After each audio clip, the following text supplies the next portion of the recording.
యేసుతో సహవాసం అనే మరో ఆత్మీయ కార్యక్రమానికి మీ అందరికీ హృదయపూర్వక ఆహ్వానం పలుకుతా ఉన్నాను. మరి ఈ కార్యక్రమాలు బట్టి మీరు దీవించబడుతున్నారని మేము ఆశిస్తూ ఉన్నామండి. మరి మీరు దేవునికి దగ్గరగా జీవించాలన్నదే మరొక చిన్న ప్రయత్నం అండి. మరి ఈరోజు మరి దేవుడు మరొక మాట ద్వారా మనతో మాట్లాడుతూ ఉన్నాడు. ఏమనంటే యెషయా గ్రంథము 40వ అధ్యాయం 29వ వచనము. అక్కడ ఉంటది కదా, సొమ్మసిల్లు వారికి బలం ఇచ్చేవాడు ఆయనే, శక్తిహీనులకి బలాభివృద్ధి కలగచేయువాడు ఆయనే. మరి సొమ్మసిల్లిపోవడం అంటే మరి దానికి మనం అర్థం చేసుకోవాలంటే, సొమ్మసిల్లిపోవడం అంటే కొన్నిసార్లు మన జీవితంలో ఇక నా వల్ల అవ్వదు, ఇక నేను ఈ జీవితంలో ముందుకు వెళ్ళలేను, ఇక ఈ కుటుంబాన్ని బట్టి నా వ్యక్తిగత జీవితాన్ని బట్టి నలిసిపోయాను.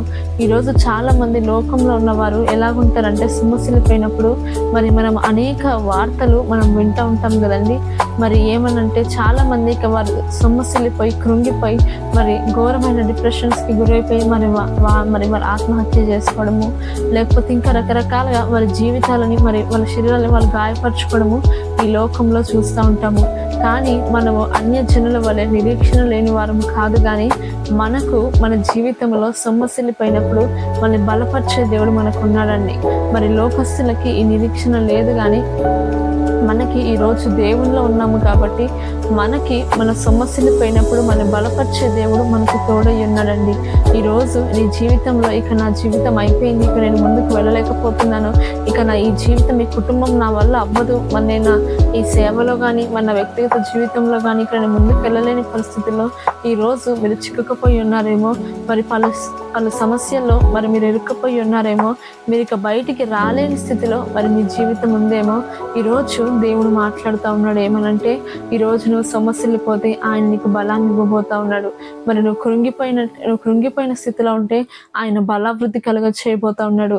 మరి బైబిల్లో మరి మనందరికీ సుపరిచితమైన మరి సంసోను జీవితం ఏంటంటే, తను పుట్టినదే తను నాజీరు చేయబడినవాడు. నాజీరు చేయబడ్డం అంటే దేవుని కొరకు ప్రత్యేకించబడిన వాడు. మరి నాజీరు చేయబడి తను పుట్టినది మొదలుకొని మరి తన దేవుని కొరకు ప్రతిష్ఠితుడై ఉన్నాడు. మరి ఈ రోజు మనమందరము కూడా మనము ఎప్పుడైతే దేవునిలో మనము బాప్టిజం తీసుకుంటామో మన జీవితం కూడా ప్రత్యేకించబడ్డదండి. మరి ఆ రోజు సంసోనుకి ఏ బలం ఇచ్చాడో ఈ రోజు మన దేవుడు కూడా మనకు అదే బలాన్ని ఇవ్వడానికి సిద్ధంగా ఉన్నాడండి. మరి కాకపోతే మరి సంసోను జీవితంలో ఏం జరుగుతుందంటే, తను బలవంతుడై ఉన్నప్పుడు మరి తను ఎంతగానో దేవుని బలము చేత తను నింపబడి ఉన్నాడు. మరి మన జీవిత యాత్రలో ఈరోజు నీకున్న డబ్బు బలము, నీకున్న జ్ఞాన బలము, నీకున్న బంధువుల బలము నేను ముందుకు తీసుకెళ్ళదు, కానీ దేవుని బలము మాత్రమే నీ జీవితంలో అవసరమై ఉన్నది. మరి దేవుని బలమే నీ జీవితాన్ని ముందుకు తీసుకెళ్ళగలుగుతుంది. మరి సంసోను జీవితంలో ఉన్నది ఏమిటయ్యా అంటే దేవుని బలం అండి. మరి తన సొంత శక్తి కాదు. మరి చరిత్రకారులు ఏం చెప్తూ ఉంటారంటే, మరి సంసోను చూడడానికి మరి అంత పెద్ద ఆకారం గల వ్యక్తిగా తను కనిపించాడు. మరి బైబిల్లో మరి చూసుకున్నట్లయితే మరి తను ఎందుకు అంత బలముగా ఉన్నాడంటే, దేవుని చేత తను బలం పొందిన వ్యక్తి. ఈరోజు నువ్వు మరి నీ జీవితంలో కూడా మరి బలము లేకున్నావేమో. మరి ఈరోజు దేవుడు మాట్లాడుతున్నాడు, సొమ్మసిల్లిన వారికి మరి బలం ఇచ్చేవాడు ఆయనే అండి. మరి శక్తిహీనులకి బలాభివృద్ధి చేయవాడు ఆయనే అని మాట్లాడుతూ ఉన్నాడు. మరి సంసోను బలవంతుడిగా ఉన్నప్పుడు మరొక సమయం వస్తుంది మన జీవితంలో, ఒక చెడు సాంగత్యాన్ని బట్టి ఒక చెడ్డ స్త్రీని తను ప్రేమించి మరి ఆ స్త్రీ బట్టి మరి తన బలాన్ని తను కోల్పోవడం జరుగుతూ ఉంటుంది. మరి ఆ పాపం అనేది తన సొంతంగా ఎంచుకున్న చాయిస్ అండి. మరి పాపం అనేది ఎప్పుడు కూడా మనం ఎంచుకునేది తప్ప ఎవరు మనం బలవంతం చేయరు. మరి పాపంలో మరి పడడమా నిలబడ్డమా అది మన చేతుల్లో ఉంటుంది. మరి సంసోను అక్కడ ఏం ఎంచుకున్నాడంటే, మరి ఆ స్త్రీతో ఉండడము, ఆ స్త్రీతో ఒక రిలేషన్షిప్ తను కంటిన్యూ చేస్తూ ఉంటాడు. మరి ఆ రిలేషన్షిప్ వల్ల ఏం జరుగుతుందంటే, మరి ఆ స్త్రీ ఏం చేస్తుందంటే తనకున్న బలాన్ని కనుక్కొని మరి ఆ బలాన్ని బట్టి మరి తనలో ఉన్న బలాన్ని మరి తీయడానికి తను శతవిధాలుగా ప్రయత్నం చేస్తుంది. మరి లాస్ట్కి మరి తను చెప్పేస్తాడు, మరి నా బలము మరి నా జుట్టులో ఉందని చెప్పినప్పుడు మరి తనకు శౌర్యం చేయకూడదు కాబట్టి మరి లాస్ట్కి మరి ఆ స్త్రీ తన బలాన్ని కనుక్కొని మరి తన జీవితం ఎలాగ మిగిలిపోతుందంటే, తను దేవునికి ఇష్టం లేని సంబంధం పెట్టుకున్నప్పుడు తనలో ఉన్న దేవుని బలం అంతా వెళ్ళిపోతుందండి. ఈరోజు మనం ఎప్పుడైతే దేవునికి ఇష్టం లేని సాంగత్యాలు చేస్తామో, ఇష్టం లేని రిలేషన్షిప్లో ఫ్రెండ్షిప్లో ఉంటామో, ఖచ్చితంగా ఆయన బలము మనలో తగ్గిపోతుందండి. మరి సంసోను బలవంతుడు, మరి అంత భూమి మీదలో మరి తనకు గొప్ప బలవంతుడిగా తను ఉన్నాడు. మరి తన జీవితంలో ఎందుకు బలము కోల్పోయాడంటే దేవునికి ఇష్టం లేని సంబంధము, దేవునికి ఇష్టం లేని రిలేషన్షిప్ మరి తను పెట్టుకొని ఉన్నాడు. మరి ఫిలిస్తీన్లతో మరి తనకి సాంగత్యం అవసరం లేదు. మరి ఫిలిస్తీన్లుగా తనకు అప్పుడు శత్రువులు, మరి అటువంటి శత్రువులతో తన సాంగత్యం పెట్టుకొని మరి తన బలాన్ని కోల్పోవడం జరుగుతూ ఉంటది. ఈ రోజు మరి మీ జీవితంలో మరి ఏ దేవునికి ఇష్టం లేని సంబంధం ఉందో, మరి ఏ ఫ్రెండ్షిప్ మరి దేవుడు మరి పరిశుద్ధాత్మ దేవుడు మీకు పదే పదే ప్రేరేపిస్తున్నాడో, మరి ఈ సంబంధము మరి ఈ రిలేషన్షిప్ ఈ ఫ్రెండ్షిప్ నా చిత్తము కాదని దేవుడు మాట్లాడుతూ ఉన్నా, మరి మీరు ఆ మాటలు పెడచవన బట్టి మరి మీరు ముందు కొనసాగుతూ ఉన్నారేమో. దేవుడు మాట్లాడుతూ ఉన్నాడు ఏమనంటే, మనము ఒకవేళ దేవుడికి ఇష్టం లేని సంబంధంలో ఉన్నప్పుడు మనము ఖచ్చితంగా బలహీనులుగా మనం మిగిలిపోతామండి. దేవుని బలం మనకి తోడై ఉండదు. ఈ రోజుల్లో ఎప్పటికైనా సరే కానీ మన జీవితం ముందుకెళ్ళాలి అనన్నా, మన జీవితంలో మనము గొప్ప మేలును చూడాలన్నా, గొప్ప విజయాన్ని పొందుకోవాలన్నా దేవుని బలం ఉంటే తప్ప మనం ముందుకెళ్ళలేమండి. ఈరోజు చాలా మంది ధనవంతులు ఉంటారు, ఈ లోకంలో బలవంతులు ఉంటారు. మరి ఎంత ఏమున్నా సరే కానీ ఒక క్రైస్తవునికి దేవుని బలము లేకపోతే తన జీవితము వ్యర్థమండి. ఈరోజు దేవుడు మాట్లాడుతూ ఉన్నాడు. మరి ఏమని మాట్లాడుతున్నాడు అంటే, ఇప్పటి వరకు మరి దేవునికి ఇష్టం లేని సంబంధము, మరి ఏదో ఒక విగ్రహము దేవునికి ఇష్టం లేని మరి నీ జీవితంలో ఉండొచ్చు.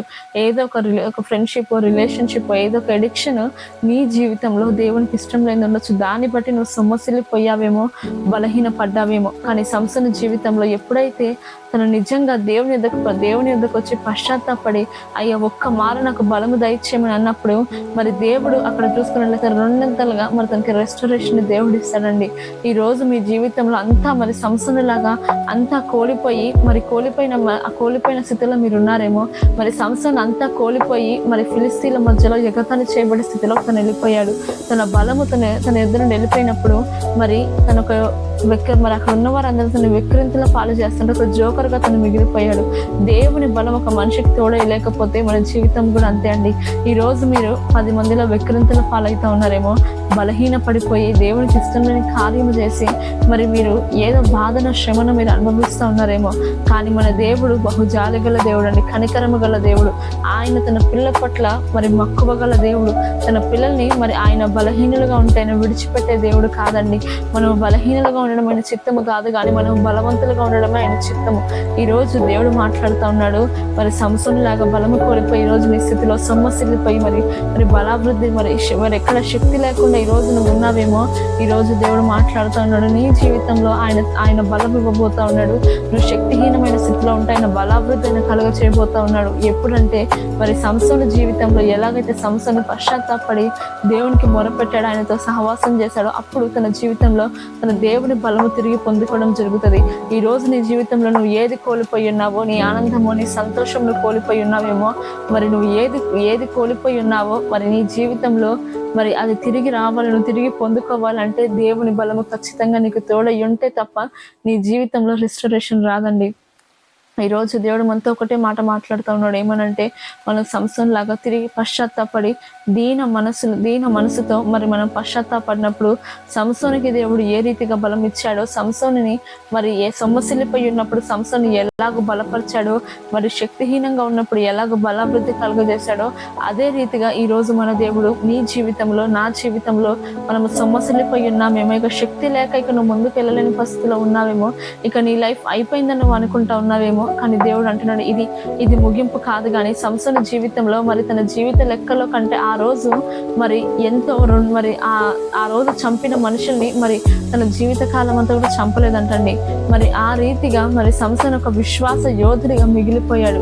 ఈ రోజు దేవుడు నీతో నాతో మాట్లాడుతూ ఉన్నాడు. ఏమనంటే, మనము సొమ్మసిల్లిపోయిన పరిస్థితిలో ఉన్నప్పుడు, శక్తిహీనత స్థితిలో ఉన్నప్పుడు దేవుడు మాట్లాడుతూ ఉన్నాడు. మనం ఆయన యొద్దకు వచ్చినప్పుడు ఆయన మనల్ని బలపరిచే దేవుడు. ఆయన మన జీవితంలో బలాభివృద్ధి చేయబోతా ఉన్నాడు. కాబట్టి దయచేసి మనం వినయముతో మరి దేవుని బ్రతిమలాడదామండి, ఆయన సన్నిధిలో మొరపెడదాము. దయచేసి అందరూ ప్రార్థిస్తుండగా ఏకీభవిద్దాము. స్తోత్రములు తండ్రి, నాయన మహాపరిశుద్ధుడ, మహాగణుడ, నీకే వందనాలు ప్రభా. అయ్యా అవును దేవా, నీ లేఖనం చెప్తుంది ప్రభా, సమస్యల వారికి బలం ఇచ్చేవాడవు నీవే, శక్తిహీనులకు బలాభివృద్ధి కలగచేవాడవు నీవే ప్రభా. అయ్యా తండ్రి, నీ బిడ్డలు ఎందరైతే సమస్యలపై బలహీన పడిపోయి ఉన్నారో ప్రభా, అయ్యా నీ బిడ్డల్ని తండ్రి బలపరచండి, బలాభివృద్ధి కలగ చేయండి ప్రభా. ఇక వారి జీవితం అయిపోయిందని వారు అనుకుంటా ఉన్నారేమో, 10 మందిలో ఎగతాళి చేయబడతా ఉన్నారేమో ప్రభా. దయచేసి మరి ఈ కార్యక్రమాన్ని వీక్షిస్తున్న ప్రతి ఒక్కరిని జ్ఞాపకం చేసుకోండి అయ్యా. వారి జీవితంలో రక్షణ కార్యం దయచేయండి ప్రభా.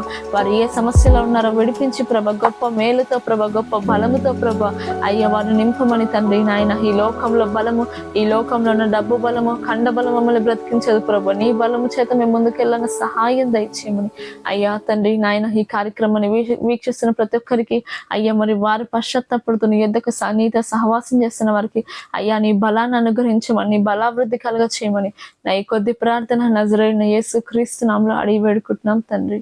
ఆమేన్. May God bless you all.